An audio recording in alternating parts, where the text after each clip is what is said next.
Bien, pues bienvenidos nuevamente a nuestra serie de mensajes Encuentros con Jesús, parte 7.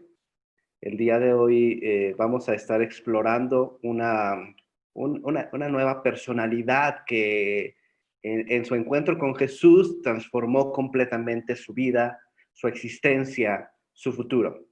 Como hemos estado desarrollando en todas estas actividades, en todas estas enseñanzas, pues se nos presenta una persona que de alguna forma tiene una necesidad que solamente Jesús puede suplir.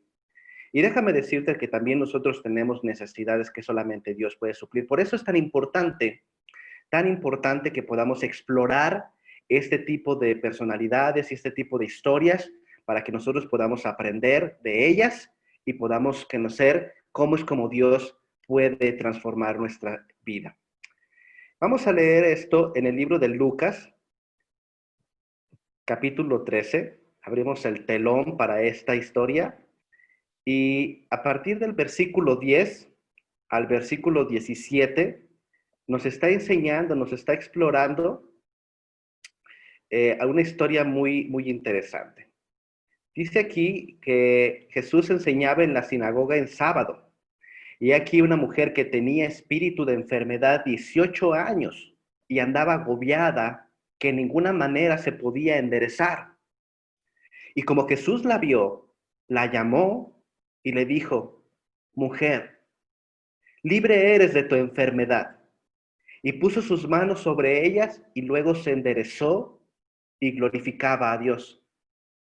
Y respondiendo el príncipe de la sinagoga, enojado de que Jesús hubiese curado en sábado, dijo a la compañía, 6 días hay en que es necesario obrar. En estos pues venid y sed curados, y no en días de sábado. Entonces el Señor le respondió y dijo, hipócrita, cada uno de vosotros no desata en sábado su buey o su asno del pesebre y lo lleva a beber.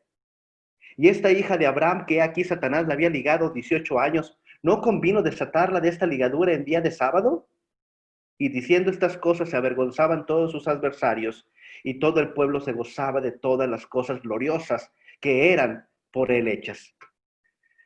Ese pasaje, en esta historia, se nos relata precisamente como centro crucial a esta mujer encorvada. Y quiero llamar tu atención primeramente a cuatro cosas. La primera tiene que ver con que Jesús enseñaba allí, dice allí, en una sinagoga. En los tiempos de Jesús había un templo, solamente un templo. Ese templo estaba en Jerusalén. Y todos los años los israelitas iban a adorar al Señor, iban a pedir perdón de sus pecados, iban a celebrar la liberación que Dios había hecho en los tiempos de Moisés. Pero cuando regresaban a sus casas, cuando regresaban a sus aldeas, a sus ciudades, a sus pueblos, en cada aldea, en cada ciudad, en cada pueblo, había unos locales donde los ministros de esos locales enseñaban la palabra de Dios y enseñaban la ley de Moisés. Entonces esos locales eran llamados sinagogas y estaban hechos para que entonces el pueblo se reuniera y pudiera conocer más acerca de Dios y pudiera recibir instrucción de los ministros que allí estaban ministrando. Esos lugares eran llamados sinagogas. Luego se nos dice que Jesús enseñaba allí. A veces nosotros pensamos que Jesús solamente enseñaba en la orilla de la mar, en las playas, o que enseñaba en los montes, o que enseñaba siempre al aire libre. No, Jesús también solía enseñar en las sinagogas. Y solía enseñar en las sinagogas los días de sábado. Los días sábado eran días que eran sagrados para los israelitas. En esos días ninguna actividad de productiva, ninguna actividad de labor, ninguna actividad de trabajo era permitido. Solamente se dedicaban a ir a la sinagoga, a aprender de Dios, a estar en comunión con Dios, de forma congregacional y de forma privada. Se trataba de eso, de concentrarse en Dios los días sábados, y por eso iban a esta sinagoga los sábados.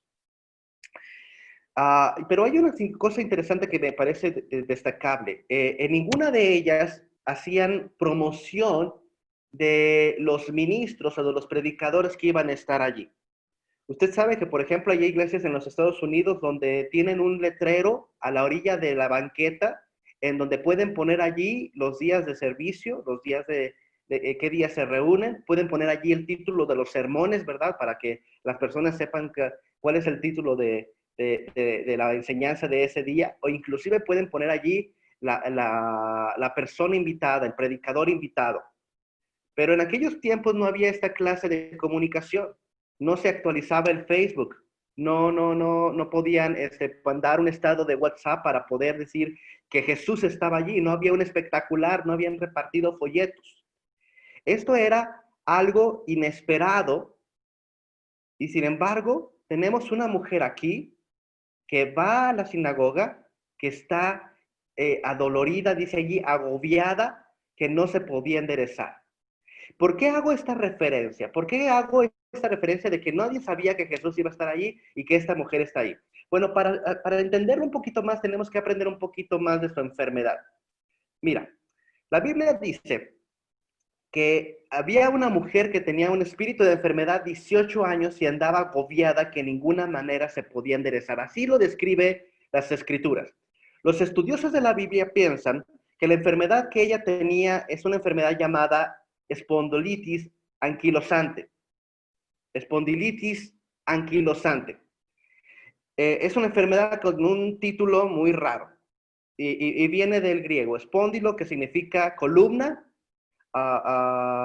itis, que significa inflamación, y anquilosante, que significa rigidez. Es decir, es una enfermedad, es un padecimiento que empieza a afectar la columna vertebral, la empieza a inflamar y afecta generalmente desde las vértebras inferiores, es decir, las que están cerca de la cadera, lo que llamamos el sacro, y empieza a progresar, a subir y afectando cada una de las vértebras en la columna vertebral hasta la altura del cuello. Esto produce una inflamación que produce dolor y que produce tensión en los ligamentos alrededor de la columna cervical. Se caracteriza precisamente por encorvar la espalda, de tal forma que las personas que tienen este problema empiezan a parecer como si nada más pudieran ver hacia abajo. Es todavía peor que los jorobados. Generalmente es una enfermedad que le da más a los hombres que a las mujeres, pero aquí tenemos a una mujer que está enferma de una inflamación como esta. Con mucha frecuencia, el inicio de esta enfermedad empieza al principio de la edad adulta, entre los 17 y los 35 años. Uno pensaría que una mujer como esta es una mujer que está pues en una edad muy avanzada, que es una persona ya vieja, que tiene muchos años recorridos, pero es probable que en los tiempos en los cuales se desarrolla esta enfermedad sea una mujer en realidad joven, una persona que haya adquirido esta enfermedad entre los 20 y 22 años, y que cuando los tiempos de Jesús, ella podría haber tenido entre los 38 y los 45 años. Esta enfermedad no solamente se caracteriza por inflamación y dolor en las vértebras, también afecta órganos como los pulmones, como el hígado, como los ojos. Y pasar 18 años con dolor, evidentemente la tenía agobiada. Para mí es relevante esto porque ella no sabía que Jesús, el profeta, aquel de que se rumoraba que podía sanar, no sabía que él iba a estar ahí. Ella iba a la sinagoga como todos los sábados acostumbraba ir a la sinagoga. Es decir, tenemos muchas personas que iban con Jesús a donde Jesús estaba porque querían ser sanos, pero ella no sabía y sin embargo estaba yendo a una reunión donde se adoraba a Dios sin saber lo que le esperaba. Ahora, quiero que pienses en esta enfermedad, porque si ustedes han observado en los últimos mensajes, cuando hablamos de enfermedades, muchas veces estas enfermedades son prototipo de lo que significa el pecado. Entonces hay que ver un poquito más sobre lo que produce esta enfermedad. Esta enfermedad se caracteriza por tres cosas. La primera es por impedimento. Piensa en esto. Toda la clase de vida que ella se le impidió tener por 18 años. Yo veo muchos de ustedes que están rondando entre esa edad que posiblemente ella tenía, entre los 38 y los 45 años. ¿Qué estabas haciendo en los últimos 18 años de tu vida? Si ella hubiera contraído esta enfermedad a los 20 años, muy probablemente tú estabas estudiando en la universidad o probablemente estabas teniendo tu primer trabajo formal O quizá estabas mudándote a tu primer casa, o teniendo tu primer hijo, o pensando en casarte, o ya casado. A lo mejor sacaste tu primer cuenta bancaria, o tuviste tu primer auto, o saliste en tus primeras vacaciones pagadas por ti mismo. Piensa en todo lo que has hecho en estos últimos 18 años. Hay momentos alegres, momentos de logros, momentos de aprendizaje. Tuviste una familia, las cosas que has comprado, todo lo que has adquirido, todo lo que has logrado, las bendiciones que has tenido. Claro, momentos de fracaso, momentos de caídas, de malas decisiones, de conflictos. Bueno, todo lo que has hecho en estos últimos 18 años, esta mujer era imposibilitada para hacerlo. No podía hacerlo porque esta enfermedad te imposibilitaba.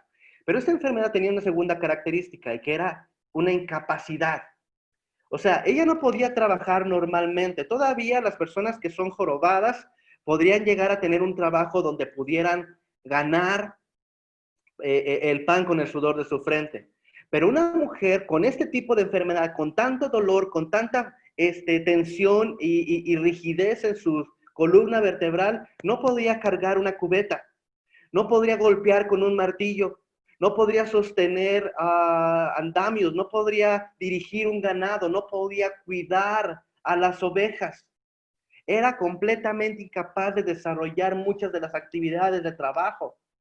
Posiblemente ni siquiera podía vestirse ella sola o no podría bañarse ella sola. Siempre dependía de otros. Pero allí está, dependiente, adolorida, levantándose muy temprano con toda la dificultad que eso representa para poder medio vestirse y solicitar ayuda cuando ya no podía. Todos sus familiares preguntándose de dónde saca ella la convicción de que aún con dolor ir a esa reunión a alabar a Dios. Pero no solamente esta enfermedad le impedía o le incapacitaba, esta enfermedad de por sí era incurable. De hecho, hoy en día es incurable. Cualquier persona que tenga esta enfermedad de espondilitis anquilosante no le pueden sanar. Tiene que ser tratada con mucha fisioterapia, con muchos medicamentos, con mucha paciencia. A hoy en día ni siquiera puede ser sanada. En aquellos tiempos era peor. ¿Crees que no habían intentado algo para poder sanarla? ¿Crees que simplemente en el inicio del dolor ellos se habían resignado y decir, pues bueno, vas a empezar a tener una enfermedad que te duele ni modo? Por supuesto que no. Eso no lo harías tú con uno de tus hijos, con uno de tus hijas. Seguramente estas personas ya habían intentado buscar remedios, buscar algo con médicos, buscar algo con curanderos, habían viajado largas distancias para encontrar una solución a su problema, habían gastado mucho de lo que tenían o quizá todo lo que tenían, todas sus tierras, sus parcelas, sus ganados, sus casas, todo el dinero, lo ahorrado, la herencia familiar se había gastado para poder darle a esta niña, a esta joven, una esperanza, una disminución del dolor. Pero habían pasado 18 años y no había solución. 18 años son muchos y uno se podría acostumbrar a todo, pero uno no se puede acostumbrar al dolor. Dice allí, de ninguna manera se podía enderezar. Como te digo, mucho de esto tiene que ver con que debemos reflexionar acerca de lo que significa el pecado en nuestras vidas. Y el pecado en realidad es peor que cualquier enfermedad. Las enfermedades, yo sé, afectan a una persona, pero el pecado en realidad afecta a toda la humanidad. Hay enfermedades que sabemos que le dan más a los hombres que a las mujeres y viceversa. Pero el pecado no distingue género, se le da a todos. Hay algunas enfermedades que se asocian más con personas de color blanco que con personas de color moreno. Así es, hay enfermedades que así son. Y sin embargo, el pecado no distingue de razas, ni siquiera de clases sociales.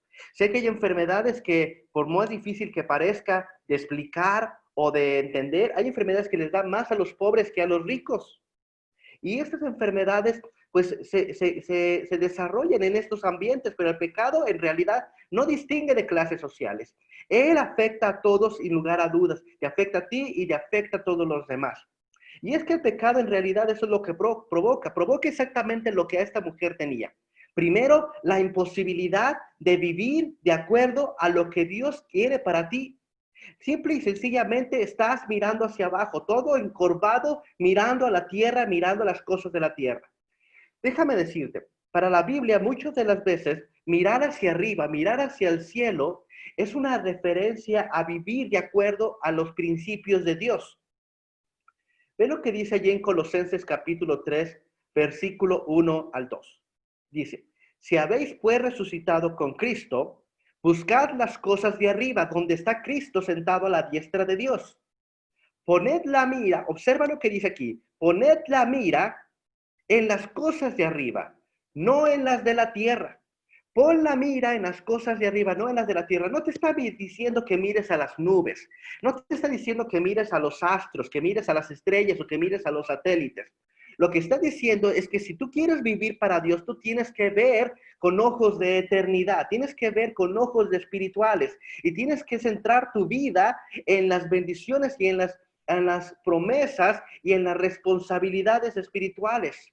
Pero al igual que esta mujer encorvada, las personas que viven en pecado viven mirando a la tierra, mirando lo terrenal.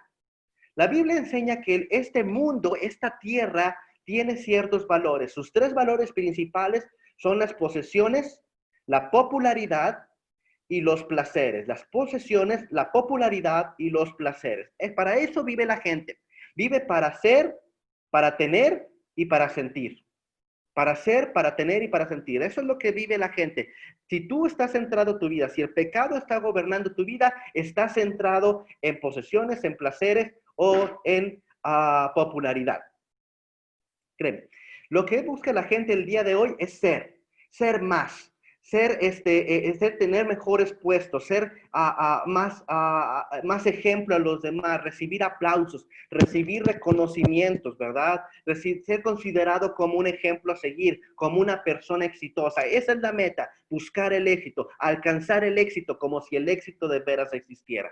No estoy aquí para explicarte por qué el éxito no existe, pero este es el centro de las personas, ser más, alcanzar más, ser considerado ejemplo de los demás. Pero hay personas que también viven para sus posesiones, para tener más, para tener lo mejor, para tener lo que otros no tienen, para tener lo que nadie más tiene, aparentar tener dinero, tener fortuna, tener casas, tener lujos, tener autos. Lo que quieren es subir una foto en su Instagram para que todos piensen en las nuevas vacaciones que tuvo este año, que se impresione con la nueva compra que hizo, con la nueva cirugía que se realizó, que alabe todo lo que puede alcanzar, todo lo que puede admirar de nosotros mismos. Compramos cosas con dinero con dinero que no tenemos para impresionar a gente que no les importamos. Es decir, queremos solamente aparentar.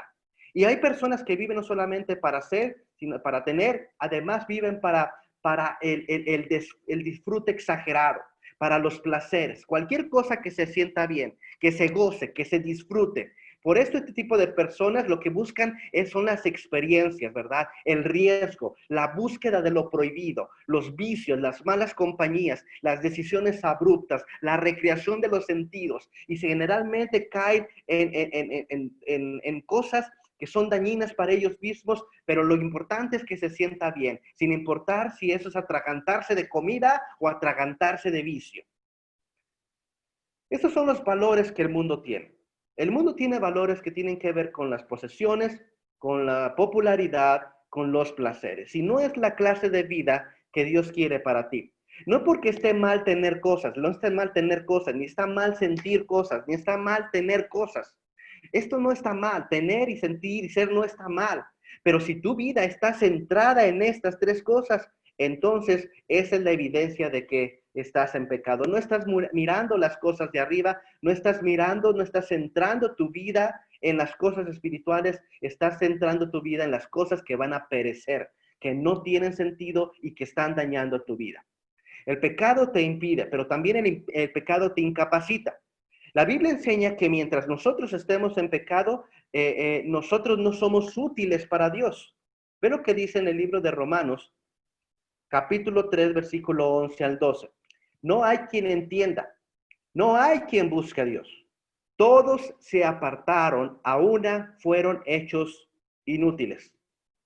La realidad es que no hay que ser muy sabio para entender que si estamos centrados en los placeres, centrando nuestra vida en las posesiones y centrando nuestra vida en la popularidad, entonces no le servimos a Dios. No podemos ser usados de la forma como Dios desea usarnos. Nos incapacita para nuestro servicio, porque por definición, una persona que vive la vida que Dios quiere no está viviendo ni para los placeres, ni para las posesiones, ni para la popularidad. Para algunos de ustedes no fue sorprendente decirles que el pecado es peor que cualquier enfermedad, porque eso ya se sabe, de alguna forma se entiende. Y al igual que esta mujer que ha intentado manera de solucionar esta enfermedad, pero no podía, así muchos de nosotros hemos intentado solucionar el problema del pecado. Algunos se refugian en la religión y piensan que por medio de rituales o por medio de sacrificios o por medio de mandamientos pueden tener el perdón de sus pecados. Otros se refugian en la sombrilla de la filosofía y lo que tratan de es desnaturalizar el pecado, haciéndolo ver como si fuera solamente un concepto mental que no tiene que ver con sus vidas. Inclusive hay personas que lo que intentan es negar la existencia del pecado, tratando de acallar su conciencia sin valorar que todos los días toman decisiones y que todos los días están pensando de manera errónea. Es decir, de alguna forma la gente ha tratado de solucionar el problema del pecado, pero la realidad es que el pecado no puede ser solucionado. Y esto me lleva a la tercera cosa, que es el pecado. Y es que el pecado es completamente incurable, a excepción de que Jesús trate con él. Esta enfermedad, como la que estamos hablando, que tenía esta mujer, era completamente incurable. Te impedía, te incapacitaba y era incurable. Y solamente Jesús era capaz de sanar a esta mujer. Y de la misma forma con el pecado, solamente Jesús es capaz de perdonar los tuyos. Es capaz de liberarte del poder del pecado y es capaz de liberarte de la presencia del pecado. La Biblia dice en Hechos capítulo 4, versículo 12, que en ningún otro hay salud. En ningún otro hay salud. Porque no hay, dice, no hay otro nombre debajo del cielo dado a los hombres en que podamos ser salvos. Dios dio esta oportunidad de ser salvado y de tener salud solamente en el nombre de Cristo. Y aquí está la importancia de este tema. Esta mujer adolorida, incapacitada, con una enfermedad incurable, va entonces a una sinagoga como siempre, como cada sábado, pero en este sábado es diferente, porque ahora se encuentra con Jesús y nos dice que entonces transformó su vida. Agobiada completamente, dice, no se podía enderezar, y tuvo un encuentro con Cristo que cambió su vida y también puede cambiar tu vida el día de hoy. Pero quiero que pienses en esto. Esta mujer fue cambiada su vida cuando estaba agobiada por su enfermedad. Me pregunto si tú estás ya cansado de pecar, si estás agobiado de pecar, si tus pecados te agobian, si tus pecados te entristecen, si tus pecados te ponen mal. Porque si tus pecados no te ponen mal, entonces tú vas a tener un encuentro con Jesús y Él no va a transformar tu vida. Quiero que veamos entonces cómo fue esta transformación. Lo primero que se nos dice allí es que Jesús la vio. ¿Sí lo observas? Y como Jesús la vio, le llamó y le dijo, mujer libre eres de esta enfermedad. La primera cosa que se nos relata aquí es que Jesús la vio. Ahora, ¿por qué es relevante esto para nosotros? Es muy sencillo. En las sinagogas no todos estaban en el mismo lugar siempre. Había un lugar designado para los hombres y había un lugar designado para las mujeres. Inclusive algunas sinagogas tenían un lugar reservado para las personas que no eran israelitas. Aquellas personas que no eran parte del pueblo, aquellas personas que no eran parte del pacto de Moisés, tenían un lugar apartado. Inclusive algunos comentaristas piensan que esta mujer pudo haber no estado en el lugar donde estaban las mujeres, porque como ella y otros enfermos eran relegados de la sociedad a estar en un lugar más aparte, más atrás, probablemente detrás de un muro, probablemente detrás de una cortina, probablemente detrás de una barda que impedía el acceso a otras personas porque ellos temían ser contagiados de enfermedades como esta. Si esto era así, entonces esta mujer no solamente tenía una incapacidad, sino que había recibido burlas y segregación social. Pero Jesús la vio.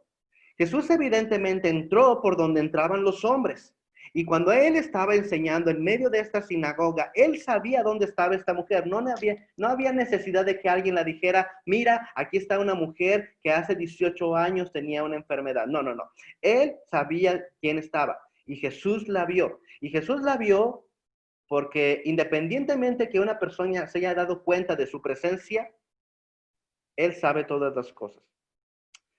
Y Jesús, amigo mío, te está viendo el día de hoy.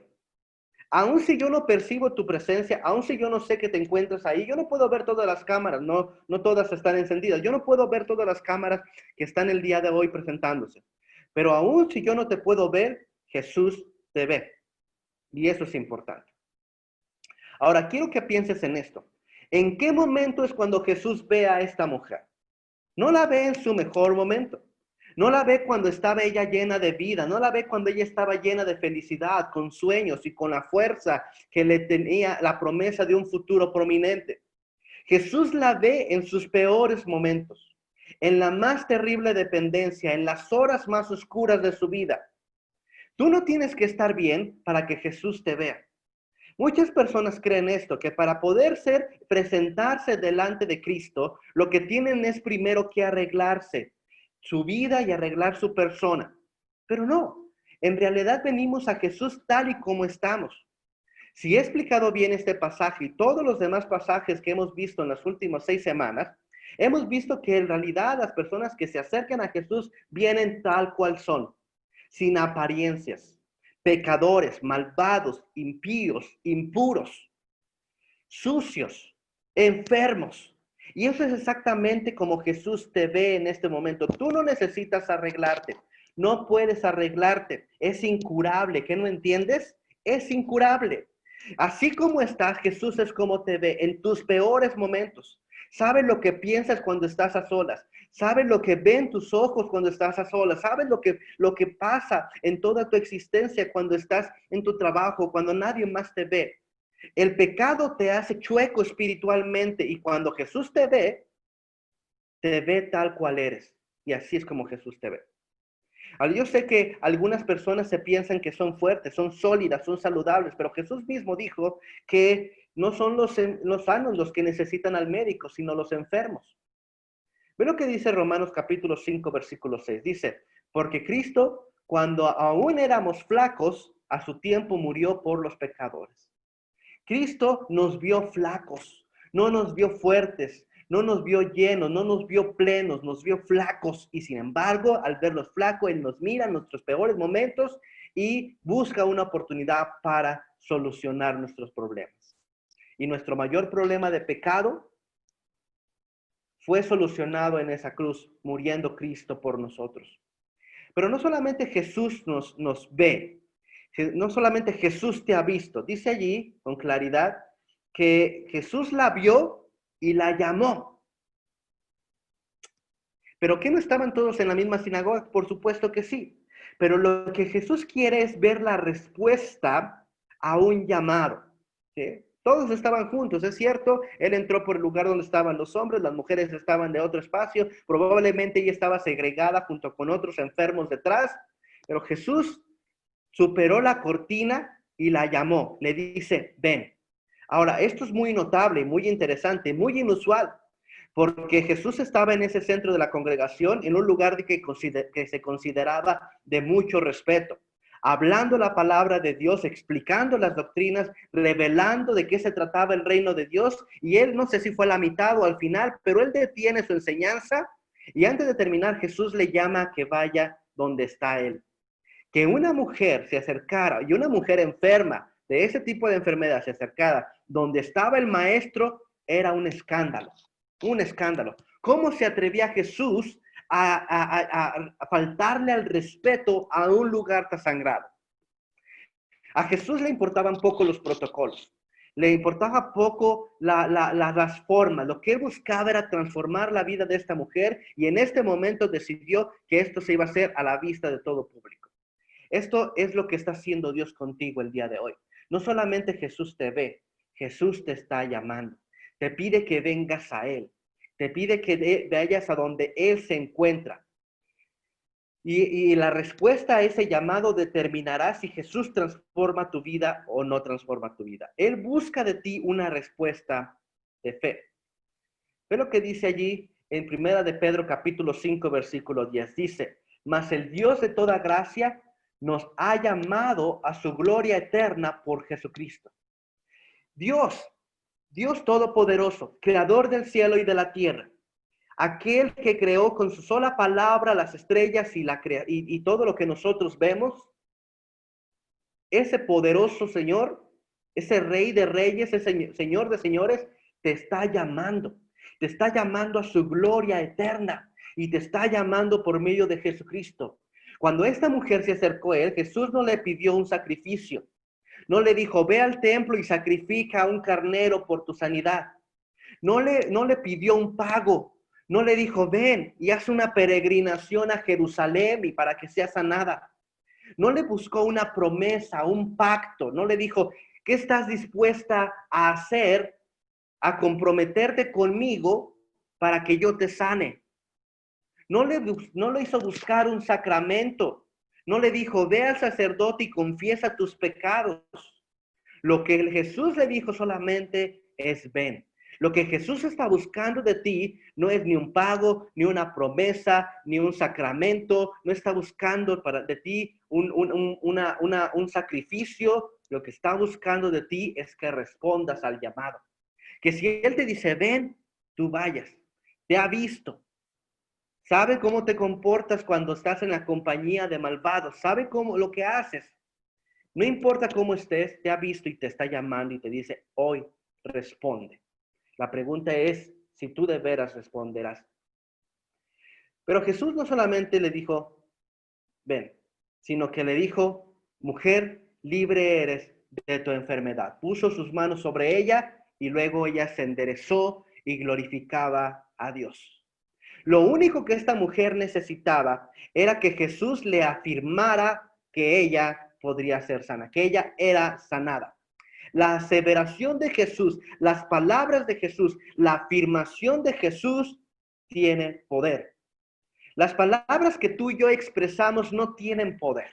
La realidad es que no. A veces nos duelen las palabras que nos dicen, pero solamente nos duelen en la medida que nosotros permitimos que nos duelan.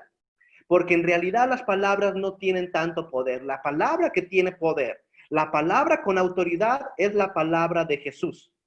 Sin importar qué tanta elegancia o qué tanta sencillez o qué tanto estilo tengamos nosotros como personas, la palabra que de veras vale no es la nuestra, es la palabra de Jesús. Las palabras de Jesús son diferentes porque en ellas hay poder. La palabra de Dios, las escrituras, tienen poder.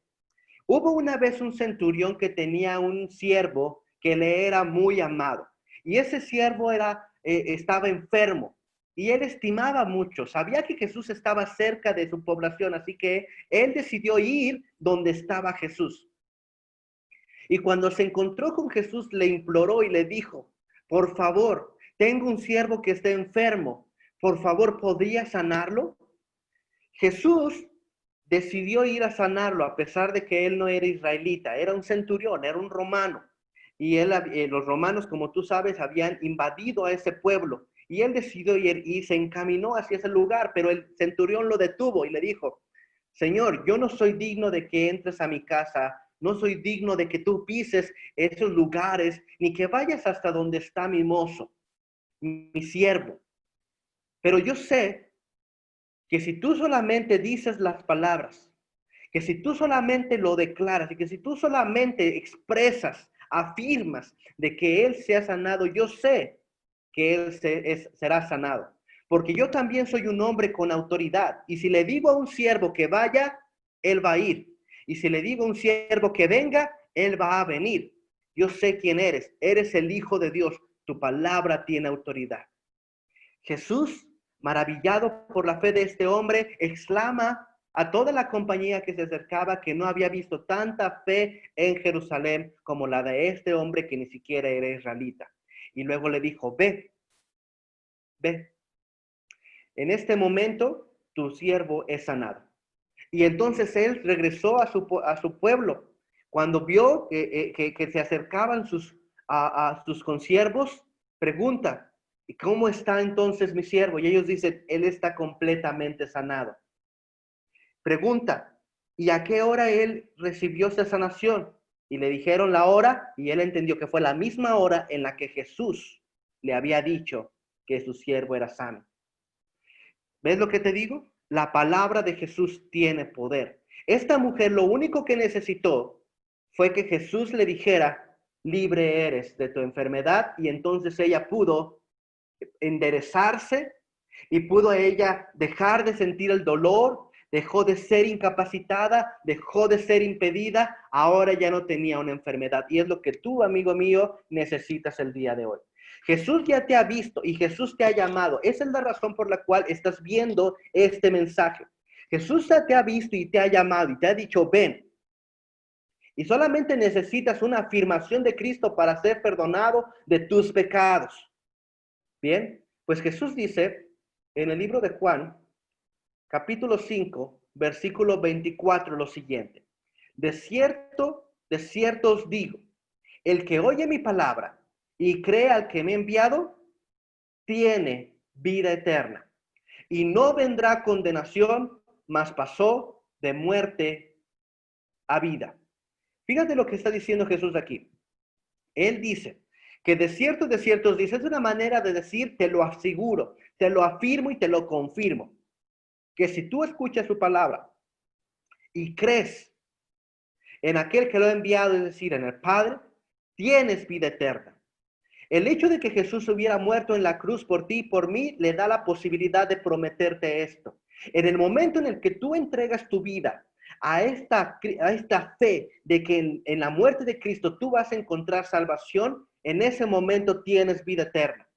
La vida eterna no es algo que sucede en un futuro, es algo que se puede experimentar desde el día de hoy. De la misma manera como Jesús no le dijo a esta mujer, espera a que mueras, porque ya en la eternidad no va a haber enfermedad y allá podrás gozar de la vida que yo tengo para ti. No, él le dio la sanidad en el momento de esta existencia, porque quiere explicarnos que la salvación no es algo que se tendrá. Si tú lo ves allí, dice claramente que es en verbo presente.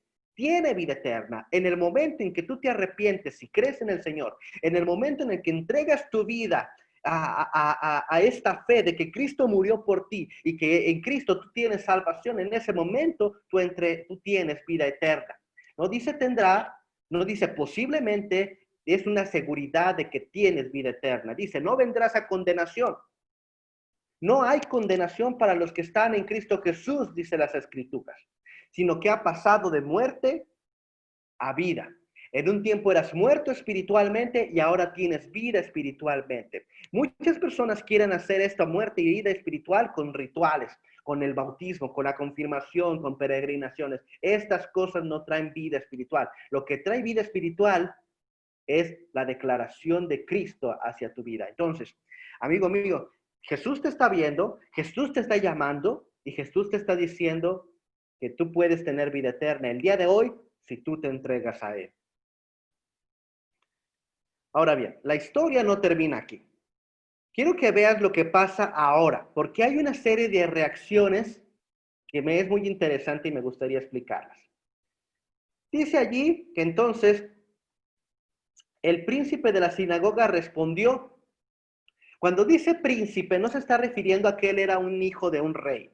Príncipe en las escrituras significa principal, o sea, él era encargado de la sinagoga.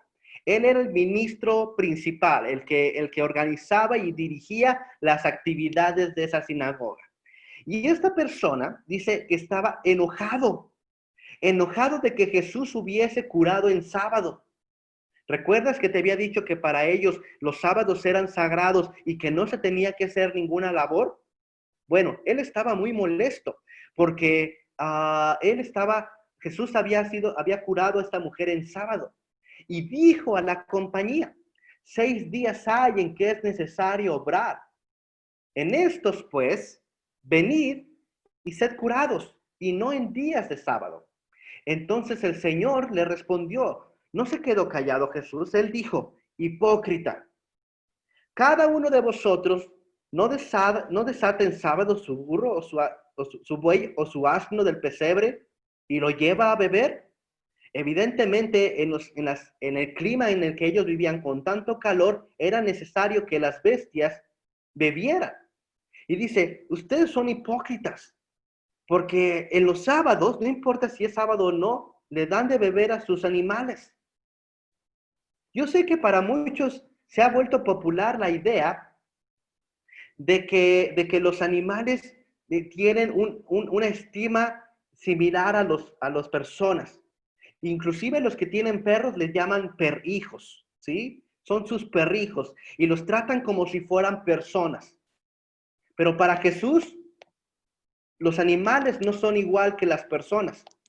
Están debajo de las personas. Están debajo de un estatus de lo que las personas son. Jesús, Dios, creó a los animales también. Y les dio espíritu a esos animales, les dio un alma. Pero a los hombres, a la humanidad, no solamente los creó, sino que los hizo de acuerdo a su imagen y a su semejanza. Por eso es tan relevante este pasaje en Cristo. Porque Él le dice, ustedes están tratando a los animales con misericordia. ¿Pero acaso no merece más misericordia esta mujer? Dice, y esta hija de Abraham, que aquí Satanás le había ligado 18 años, ¿no convino desatarla de esta ligadura en día de sábado? Esta mujer es mucho más importante que los animales que tú tienes. No seas hipócrita, le está diciendo. A los animales les das de beber y esta mujer no merece desatarla de su enfermedad, que ya había pasado 18 años con esta agonía. Las personas son más importantes que los animales. Y mira, es interesante que aquí dice que Satanás le había ligado 18 años. Esto significa que esta mujer estaba enferma a causa de que Satanás había hecho algo en ella. No estaba endemoniada, eso es algo que debo aclarar, porque cada vez que se nos presentan personas endemoniadas en la Biblia, estos demonios se manifiestan ante Jesús y Jesús libera a las personas de estos demonios. Pero esto no era un endemoniado. Eso endemoniado ya lo vimos nosotros en textos pasados, en enseñanzas pasadas. Ahora, no todas las enfermedades, aquí no está diciendo que todas las enfermedades son causadas por Satanás. Tienes que entender eso. Hay muchas personas allí en la sociedad que te hacen pensar o que quieren hacerte creer que todas las enfermedades son productos de Satanás y que ellos tienen el poder de liberarte de enfermedades que son causadas por Satanás. No es cierto. No te dejes engañar. Las enfermedades son causadas por muchas cosas. Son causadas por hongos, son causadas por bacterias, son causadas por virus, son causadas inclusive por malos hábitos propios, ¿verdad? Como la hipertensión, la diabetes, los triglicéridos altos. Son enfermedades que son causadas por nuestros malos hábitos. Algunas son causadas por herencia, por genética. Muchas enfermedades son causadas así. No todas las enfermedades son causadas por Satanás. Y de hecho, en las escrituras se nos habla de muy pocas enfermedades que son causadas por Satanás. Muy pocas, en realidad, son minúsculas comparado con las enfermedades que de forma natural se desarrollan. Entonces, no te dejes de convencer por personas que te dicen que si tú estás enfermo porque Satanás ha hecho algo contigo. Lo más seguro es que no sea así. Sin embargo, ya sea una enfermedad causada por Satanás o una enfermedad que no es causada por Satanás, por supuesto que necesitas al Dios de la salud, al gran sanador, al gran médico. Y el gran sanador no es una persona, solamente es Jesús de Nazaret. Él es el que puede aliviar todas tus enfermedades. Y bueno, como lo ves allí, tenemos entonces a una persona que era principal de la sinagoga, el más interesado en la salud espiritual de estas personas y que cuando ve un milagro como ese, no está glorificando a Dios, no está saltando de alegría, no está diciendo al Señor que pueda sanar a todos los demás enfermos de la comunidad. En vez de ser alegre y en vez de glorificar a Dios, se enoja. Y se enoja y lo único que puedo pensar es, ¿qué le pasa? ¿Qué le pasa a este hombre? ¿No acaba de ver a un Dios obrando en esa mujer? Ese hombre conocía a esa mujer. Probablemente había pasado los mismos 18 años viendo cómo se degeneraba y cómo cada vez se hacía peor su enfermedad y cómo el dolor le agobiaba y le invadía todo el día. ¿A poco estaba ausente de esta información? Era parte de la congregación y en vez de alegrarse y en vez de, inclusive hasta de pensarlo mejor y de preguntar, ¿por qué estás haciendo esto en sábado? No me queda claro, pero gracias que lo hiciste. Explícame. En vez de esto, está enojado. ¿Está pensando bien? ¿Está pensando bien esta persona? Y luego, fíjate, dice que empieza a regañar y ni siquiera habla con Jesús, habla con la compañía, con los demás. No pregunta a Cristo, no quería saber nada, lo único que quería era determinar que por ser un día sagrado entonces no se podía hacer de la manera como Jesús lo hacía. Estaba tratando de decir, lo que Jesús hizo está mal. A pesar de que él le dio sanidad, le está diciendo está mal, porque a esta persona no le interesaba la sanidad de esta mujer, le interesaban los formulismos, los protocolos, las tradiciones. Resulta que habrá gente que no le va a agradar la idea de que tú ya no vivas encorvado. No le va a agradar la idea de que tú ya no mires hacia el suelo. Y en vez de alegrarse por ti, en vez de dar gracias a Dios, en vez de saltar de alegría, en vez de estar alabando al Señor, estarán enojados. Porque ellos no pudieron darte la sanidad que solamente Jesús puede darte. Estarán molestos porque ellos no pudieron darte el perdón de pecados que solamente Jesús podría darte.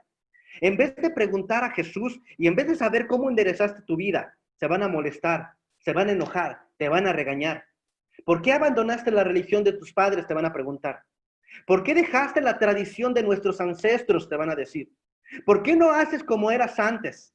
Preferimos verte borracho, preferimos verte maldiciente, preferimos sacarte de la cárcel, preferimos verte peleonero que verte así, enderezado. Preferimos verte enfermo, encorvado, imposibilitado, incapacitado e incurable, que solamente veas hacia abajo, que en vez de que veas hacia arriba. No queremos verte con tu vida enderezada. Y luego te van a regañar y van a regañar a otros en otros necesitados. Le van a decir que no hagan como tú. Le van a decir que no, nada de lo que tú haces es cierto. Que no importa lo que Jesús está haciendo en tu vida. Que no es cierto, que no es verdad. Que mejor cooperes en la kermés, que mejor bautices a tus hijos, que mejor pagues una manda, que me hagas mejor una peregrinación. Le van a decir a tus hijos que mejor traigan el mariachi o que contraten a unos danzantes. Te darán tantas opciones porque no les interesa tu sanidad, les interesan los protocolos, los formulismos, las tradiciones. Jesús les dice a estas personas, hipócritas, hipócritas. Tienen más cuidado de los animales, de los protocolos, de las tradiciones, que de la verdadera sanidad que se encuentra en Cristo Jesús. Están más interesados en las veladoras que se prenden, en los rosarios que se rezan, en las distancias que recorren, en los cohetes que avientan, en las fiestas. Están más preocupados de eso que en su relación con Cristo Jesús. Más preocupados por tener un crucifijo, por tener una cadenita, por tener unos aretes, por tener una estampita, que por su relación con Jesús. Eso es lo que produce el pecado en nuestras vidas. ¿Ves a alguien que se acerca a Jesús y en vez de agradecer a Dios que está enderezado, buscan el mal? Algunos de ustedes estaban así. Algunos de ustedes, al ver que uno de sus familiares había enderezado su vida, les hicieron o trataron de persuadirlos de que habían hecho una equivocación, que habían tomado una mala decisión. Estaban buscando poner tropiezo a sus pies. Los desafiaban a dejar de ser cristianos. Pero por la misericordia de Dios, un día te diste cuenta que Jesús también te había visto a ti. Y que al verte a ti, te vio en tus peores momentos. Que tú no eras perfecto como pensabas, que tú no eras, por más religioso que tú fueras, tú no estabas bien con Dios y te llamó.